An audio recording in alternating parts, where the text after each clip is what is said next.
అందరికీ నమస్కారం. వైఎస్ఆర్ పార్టీ నాయకులు ఆంధ్రప్రదేశ్ రాష్ట్రంలో అలజడులు సృష్టించాలని, మత విద్వేషాలు రెచ్చగొట్టాలని ఈరోజు రకరకాలైనటువంటి ఎత్తుగళ్ళు ఎత్తుతూ ప్రజల్ని దారి మళ్లించే కార్యక్రమాలు చేస్తూ ఉన్నారు. ఈరోజు టీటీడీకి సంబంధించినటువంటి గోశాలలో గోమరణాలు జరిగినాయని చెప్పి ఒక కొత్త అసత్య ప్రచారానికి కరుణాకర్ రెడ్డి గారు దిగుతూ ఉన్నారు.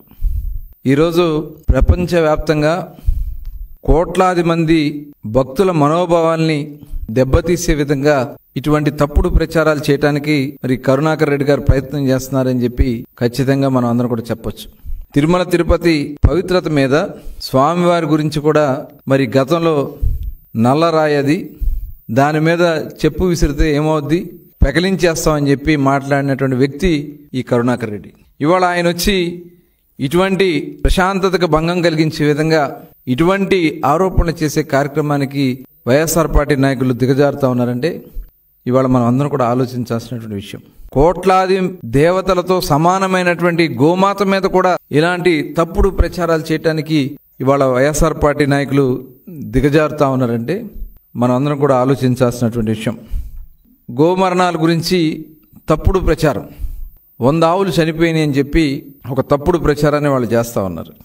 మామూలుగా గోశాలలో దాదాపు 2600 గోవులు ఉంటే అక్కడ వృద్ధాప్యం వల్ల కానీ, లేదైతే డెలివరీలో ఇబ్బందుల వల్ల కానీ, వ్యాధుల వల్ల కానీ యావరేజ్న ఒక 10 ఆవులు మరి అక్కడ మరణిస్తూ ఉంటాయి. దాన్ని కూడా ఇవాళ ఒక తప్పుడు ప్రచారాలు చేయడానికి ప్రయత్నం చేస్తూ ఉన్నారంటే మనం అందరం కూడా ఆలోచించాల్సినటువంటి విషయం.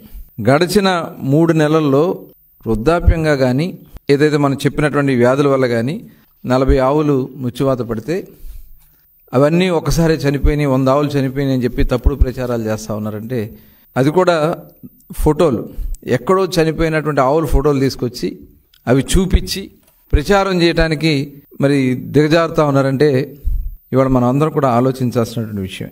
గో సంరక్షణశాల పైన తిరుమల తిరుపతి దేవస్థానం ప్రత్యేకమైనటువంటి దృష్టి పెట్టడంతో పాటు అక్కడ నిరంతరం సమీక్షించుకోవడం జరుగుతూ ఉంటుంది. దాదాపు 250 మంది గోశాలలో, 250 నుంచి 260 మంది గోశాలలో అక్కడ వాటికి పర్యవేక్షిస్తూ వాటి అవసరాల కోసం, సంరక్షణ కోసం అక్కడే ఉంటూ వాటికి గోశాల సేవలు చేస్తూ ఉంటే దాని మీద కూడా తప్పుడు ప్రచారం చేస్తూ జియో ట్యాగింగ్ జరగట్లేదని చెప్తున్నారు. ప్రతి ఆవుకి జియో ట్యాగింగ్ చేసి ఆ సంరక్షణ రికార్డులన్నీ కూడా ఎప్పటికప్పుడు అక్కడ పర్యవేక్షిస్తూనే ఉంటారు. అలాంటిది జియో ట్యాగింగ్ జరగట్లేదు. ఎవరి కోసం మీరు ఈ మాటలు మాట్లాడుతూ ఉన్నారో కరుణాకర్ రెడ్డి గారు తెలియజేయాలని చెప్పి నేను కోరుతా ఉన్నా. గత ప్రభుత్వం కన్నా కూడా ఇప్పుడు అధునాతనమైనటువంటి అక్కడ సదుపాయాలు ఏర్పాటు చేసి నిరంతరం గోవుల్ని సంరక్షిస్తూ ప్రతిరోజు శుభ్రపరచడం, బ్లీచింగ్ చల్లడం, ఇలాంటి ఆ కార్యక్రమాలన్నీ కూడా చేస్తూ ఉంటే అక్కడ శుభ్రత లేదని చెప్పి తప్పుడు ప్రచారం చేస్తూ ఉంటే ఇది చాలా దుర్మార్గమైనటువంటి చర్య. నిజంగా పోస్ట్ మార్టం చేయట్లేదని చెప్పి మాట్లాడుతూ ఉన్నారంటే ఏదన్నా వేరే రకాలుగా చనిపోయినట్టయితే అప్పుడు వాటికి పోస్ట్ మార్టం చేస్తారు. సహజ మరణాలకి పోస్ట్ మార్టం ఎందుకు చేస్తారు? వృద్ధాప్యంతో చనిపోయినటువంటి ఆవులకి. ఇదంతా కూడా ఒక తప్పుడు ప్రచారం చేయడానికి వైఎస్ఆర్ పార్టీ నాయకులు చేస్తున్నటువంటి విషయాన్ని మనం అందరం కూడా గమనించాలా. గో సంరక్షణశాలలో రికార్డులు లేవని చెప్పి మాట్లాడుతూ ఉన్నారు. ప్రతిదీ జనన మరణ రిజిస్టర్ అక్కడ ఉంటాయి, మీరు కావాలంటే వెళ్ళి చెక్ చేసుకోవచ్చు. అంతేగాని ఆ వ్యవస్థ పైనే, తిరుమల తిరుపతి దేవస్థానం పైనే ఇలాంటి తప్పుడు ప్రచారాలు చేస్తున్నటువంటి విషయాన్ని ఇవాళ చాలా మేము సీరియస్గా తీసుకుంటాం. లేగదూడలు ఉంటే అక్కడ పసిబిడ్డలాగా మరి అక్కడ వాటిని సాకుతూ చాలా జాగ్రత్తగా సంరక్షిస్తూ ముందుకెళ్తూ ఉంటారు. ఈయన కరుణాకర్ రెడ్డి గారు గతంలో కూడా చెప్పాడు, నేను నాస్తికుడిని చెప్పి మరి వాళ్ళ అవాస్తవమైనటువంటి మాటలు మాట్లాడుతూ ఉన్నారంటే మరి ఒకసారి వాళ్ళ యొక్క ఉద్దేశాలు ఏంటనేది మనందరం కూడా ఆలోచించాలి. నేను ఇందాక చెప్పినట్లుగా ఒక నల్లరాయి పెకలించేసి ఏమవుద్దని చెప్పి మాట్లాడినటువంటి వ్యక్తి కరుణాకర్ రెడ్డి. ఆయన తిరుమల తిరుపతి దేవస్థానం గురించి మాట్లాడుతూ ఉన్నారు. ఆయన చైర్మన్గా పనిచేసినప్పుడు అక్కడ ప్లాస్మా టీవీ కుంభకోణం, తాళిబొట్లు కుంభకోణం, టికెట్లు అమ్ముకోవడం, డాలర్లు, గోల్డెన్ బంగారు డాలర్లు వస్తాయి మాయం చేయటం, ఇవన్నీ ఆ రోజున మీరు పాల్పడింది వాస్తవం కాదా? ఇవాళ దాని గురించి మీరు మాట్లాడగలరా? కోవిడ్ సమయంలో స్వామివారి లడ్డూ ప్రసాదాన్ని మరి మాయం చేసి వాటిని దారి మళ్లించింది వాస్తవం కాదా కరుణాకర్ రెడ్డి గారు? మీ కుమార్తె నీహారెడ్డి గారి వివాహాన్ని క్రైస్తవ ఆచారాలతో చేసింది వాస్తవం కాదా? మీరు తిరుమల తిరుపతి దేవస్థానం గురించి, హిందూ మత ఆచారాల గురించి మాట్లాడుతూ ఉంటే చాలా హాస్యాస్పదంగా ఉంది. ఆ రోజున తిరుమల తిరుపతి దేవస్థానం ఖజానాని దారి మళ్లించింది, కమిషన్ కొట్టింది వాస్తవం కాదా? ఆ రోజున తిరుపతి కొండపైన అన్యమత ప్రచారాలకి తెరలేపడానికి ప్రయత్నం చేసింది మీరు కాదా? 7 కొండలుగా ఉన్నటువంటి తిరుమల తిరుపతి దేవస్థానానికి సంబంధించినటువంటి 7 కొండలు అవసరం లేదు, 5 కొండలకే పరిమితం చేయాలని చెప్పి ఆ రోజున చెప్పింది మీరు కాదా?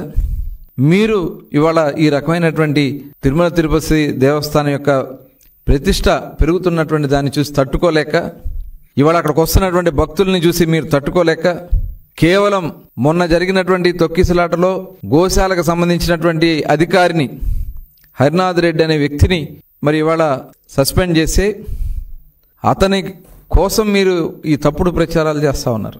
నిజంగా మేము చెప్తా ఉన్నాం, గతంలో జగన్మోహన్ రెడ్డి గారు 5 సంవత్సరాల పాలనలో తిరుమల తిరుపతి దేవస్థానం ప్రతిష్టని పూర్తిగా దిగజార్చింది వాస్తవం కదా? ప్రయత్నం చేసింది వాస్తవం కదా? బస్ టికెట్ల పైన తిరుమల తిరుపతి దేవస్థానానికి వెళ్లాల్సినటువంటి తిరుమల బస్సుల పైన మీరు అన్యమత ప్రచారానికి సంబంధించినటువంటి ముద్రణ చేసింది వాస్తవం కాదా?